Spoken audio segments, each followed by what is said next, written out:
Hey Monica, I wanted to go through the testimonial tree addition process with you. So here we're on your page. You can see the navigation bar doesn't currently have testimonial tree. So if you go back into your admin section of your website and go to site pages, you'll see down here your testimonial tree page is shown.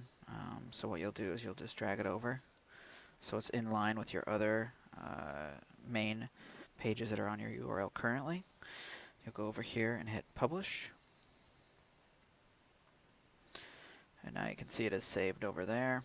If we come back here and refresh your page, it'll pop up here in your navigation bar. And if they want to rename it, we can do that as well. So if you don't want it to be testimonial tree page, you can go in here and hit edit and change it to just testimonials or whatever your agent would like it be named as. Alrighty, once again, site pages.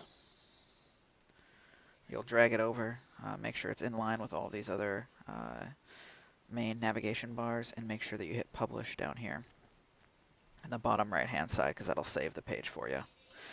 And then you will be good to go. Alrighty, bye.